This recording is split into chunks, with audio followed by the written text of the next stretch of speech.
On to the cell cycle. So here's an image of what we call the cell cycle clock, or the stages of the cell cycle. A cell that has just formed begins the process of interphase. Here we have interphase. And this interphase process is composed of three smaller phases. The first phase is known as G1. The second phase is S phase. And the third phase is G2. Those are the three components of interphase. Now, this phrase interphase came about because if we were looking at cells while they were in interphase, they would look very boring. It doesn't look like there's anything going on inside of those cells. Whereas when cells are going through mitosis and cytokinesis, you can totally see there's something happening. They're much more exciting, and we'll have the opportunity to see cells in those different stages later on in lab. Anyway, a newly formed cell is going to begin the process of interphase with G1. And what a cell does during G1 is it's basically going to start to grow in size. It's going to make some machinery that maybe it needs in order to build some proteins. It's going to go through transcription and translation. It's going to send out messages. It's going to do its job. Maybe it's supposed to be making keratin if it's a skin cell, or maybe it's supposed to be making insulin if it is a cell of the pancreas. But it's working and it's growing. If everything seems to be going well in the cell and the cell receives a signal to do so, it could move on to the next stage known as S phase. The S stands for synthesis. This is not when a new cell gets made, but this is when the DNA gets copied. So the synthesis is for DNA replication. The DNA is synthesized or made. In a human cell, 46 chromosomes get replicated during S phase. And you can see out of the entire cell cycle, S phase makes up a pretty big chunk of it. Our cells take time to use their helicase and their DNA polymerase in order to ensure that DNA replication occurs properly. We don't want any mutations to happen. If it seems like the DNA has been replicated well and the cell receives a signal to do so, it's going to move on to the third stage of interphase known as G2. During G2, this gap 2 or this growth 2, there's some double checking to ensure that replication of DNA occurred well, to make sure that the cell has all that it needs to go through the process of division. Cells will produce some extra proteins, maybe some extra cell parts, so that they are available for the daughter cells after division. If everything seems to be going well, the cell will receive a signal in order to move into the next stage known as mitosis. Mitosis is broken up into some smaller stages, which we'll talk about shortly. And in mitosis, what happens is that the DNA and the nucleus get split up. The cell doesn't divide during mitosis. Instead, the cell actually divides during a stage known as cytokinesis. During cytokinesis, the cell pinches in two, or possibly a cell plate forms between two plant cells to form them. As I said before, there's three parts to interphase. There's G1, gap 1, there's S, and there's G2, or gap 2. And here's some information that tells you a little bit about what's going on with those cells during those stages. You're always welcome to pause the video if you need to, so that you can read more information about those different cell parts and what's going on during them, or get some information about something specific that's on the screen. Anyway, one thing that's specifically happening during G2 is that in an animal cell, certain structures known as centrioles replicate. Those centrioles specifically have roles in cell division. As we talked about before, during mitosis, the nucleus is dividing. It's splitting up the genetic material. And during cytokinesis, that's when the cell divides. Mitosis can be broken up into 4 smaller stages. Prophase is the first stage, then metaphase, then anaphase, and telophase. Now, while you're not going to be responsible for identifying a cell in a specific stage, you are going to be responsible for understanding the way that the DNA moves during those different stages. I always get the question about how long do cells spend in the cell cycle? And the correct answer is it varies. It all depends upon that particular cell. There's certain cells in our body that divide more quickly, and there's other cells in our body that divide more slowly.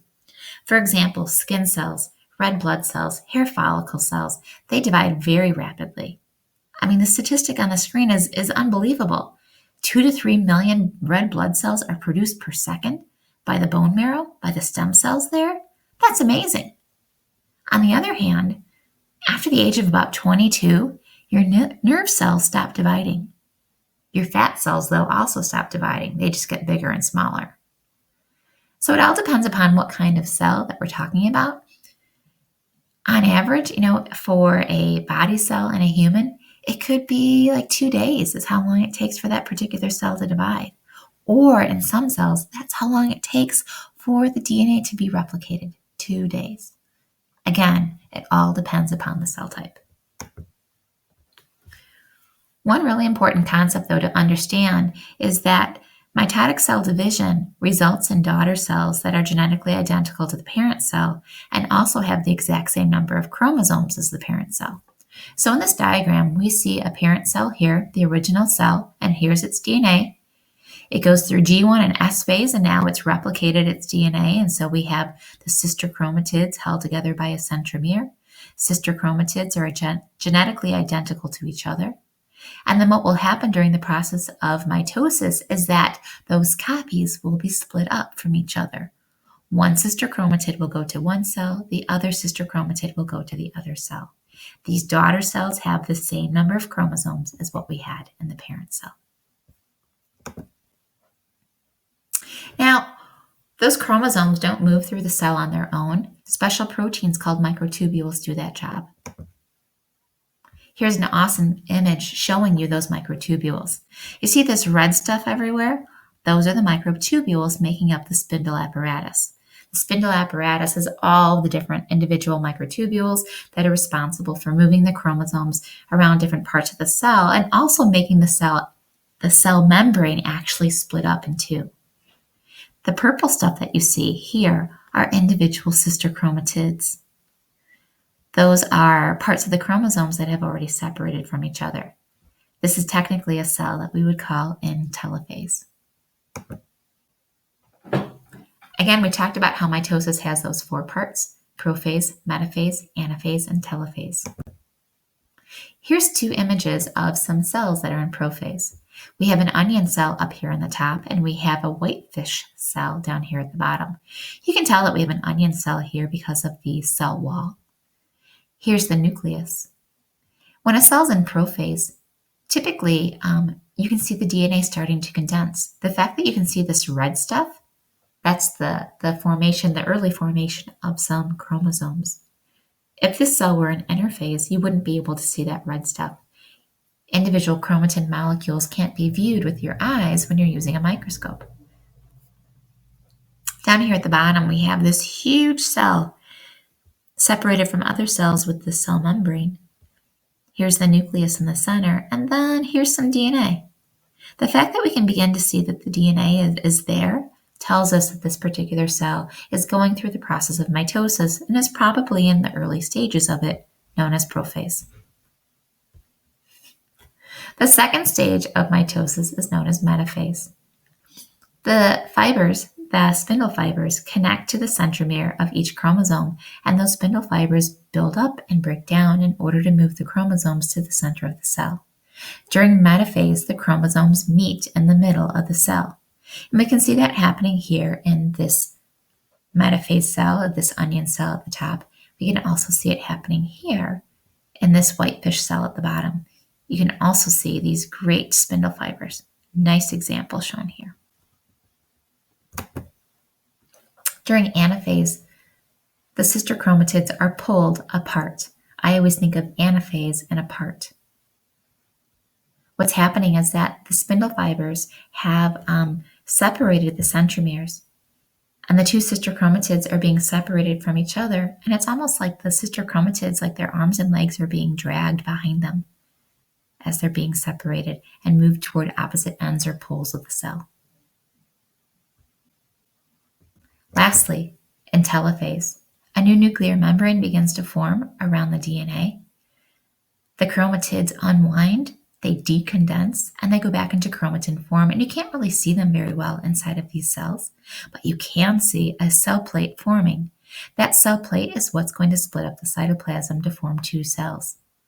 In this whitefish example, though, down here, since these are animal cells and animal cells, membranes are flexible and they don't have a cell wall, this cell is actually pinching in two.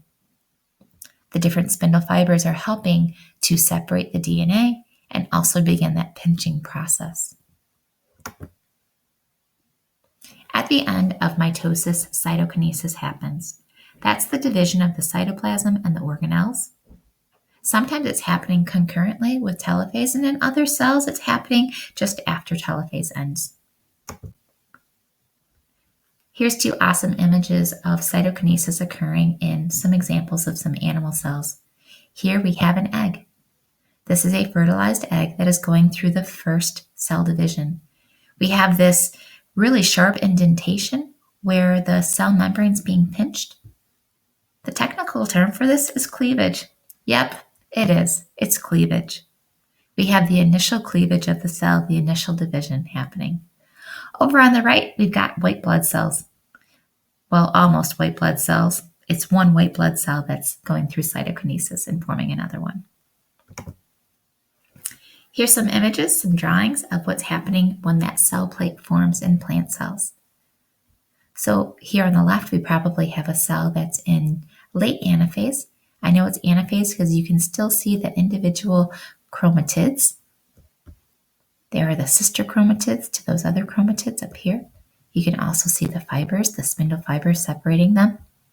The fact that we can't see individual chromatids in this image tells me that it's probably in telophase, but you can definitely see that we have more of a cell plate forming between those two halves of the cell. And that cell plate becomes more pronounced and more distinguished.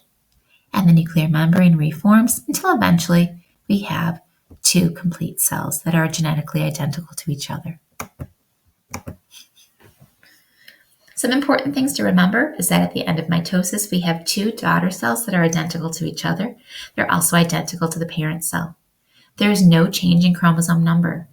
In humans, we start with a cell that has 46 chromosomes in it, and we end with two daughter cells that also have 46 chromosomes in it. Since there's no change in the chromosome number, basically we're starting with a cell that has pairs of chromosomes in it. There's two sets of chromosomes in it. We call that cell a diploid cell, and the daughter cells are also diploid. Now here's a challenge for you. I know it says, can you identify these stages, but let's change this. Can you put these cells in order? Can you sort them? Go ahead, put the answer in your notes. I'm going to check it.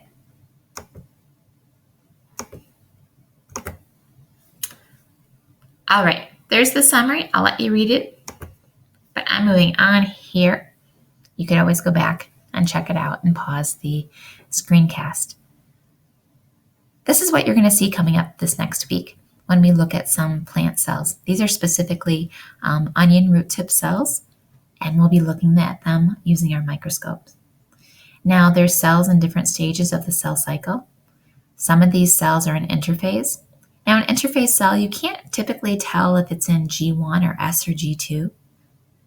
But cells that are in prophase, you can definitely distinguish from cells that are in telophase or in metaphase or in anaphase. Let's do some practice. The majority of these cells are in interphase, and that would make sense since interphase makes up the largest amount of time in the cell cycle. Looking at the top row, we've got a whole sequence or series of cells that are in interphase. We got 3 more over here. Those are also in interphase. This last one on the right is in interphase. Going down a row, we got 4 right here that are in interphase. These 2 are in interphase. Technically, these 2 here are in interphase, and then 2 more over here on the left. I'll let you identify more cells in interphase in the remaining rows. After interphase, G1, S, and G2, then cells, if things are going well, they'll move on to the process of mitosis, and mitosis begins with prophase, where the nuclear membrane begins to break down. Now, cells that are in prophase, you can begin to see the DNA, but you can still also see the nucleus. So in the top row, I can see that this particular cell, even though we have just a part of it, that would be a prophase cell. Moving to the right, we have another prophase cell. And the row that's below it, there's only one prophase cell. Can you find it? There it is. There are more prophase cells in the remaining rows. After prophase comes metaphase, where the chromosomes meet in the middle of the cell. And there is one cell in the top row that's in metaphase. Now, for me, those are the easiest cells to identify. I think about how chromosomes meet in the middle of the cell during metaphase. I really like alliteration, all those M's. There's a great example of a metaphase cell. I can see two more examples of metaphase in the rest of the cells in the remaining rows. I hope you can too.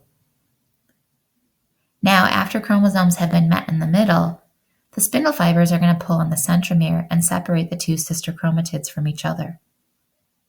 As those two sister chromatids are being separated from each other, the chromatids' arms and legs are basically being dragged behind. So there's some great examples of anaphase. Not really in the first two rows, although this is a pretty good one. It's late anaphase. This one right here is early anaphase, and that's another early anaphase. And there's more anaphase cells. After anaphase, when the DNA is at the opposite ends of the cell, it begins to unwind, and the nuclear membrane begins to reform. We have an awesome example of telophase here. During telophase, you can see the beginning of the cell plate forming in this example. The DNA is decondensing. New nuclear membrane is forming around these two different sets of DNA. The final stage will be when the cell plate has fully formed and it completely separates this one cell into two cells. And here's a great example. These cells are in early G1. They have recently formed. They haven't grown very much. I mean, just compare them to the cells to the left. These cells have probably gone through G1 and S and G2, and they're getting ready to go through the process of mitosis. Now, all of these cells, this cell sample comes from onion root tip cells. So this is a region of an onion where there is a lot of cell division occurring because the onion cells are growing and they're trying to reach to depths where there's water. As they are moving down through the soil, cells are being rubbed off, just like our skin cells, and those cells have to be replaced. And again, for that the root to elongate, cell division would also have to happen. Now, we can't sit and watch one of these cells and wait for it to move on to the next stage because these cells are dead. We're looking at a slide, a prepared slide. This slide could have been prepared years and years and years and years ago. And it captured the cells and the various stages of their life cycle. All right, that's it for now. Let me know if you have any questions.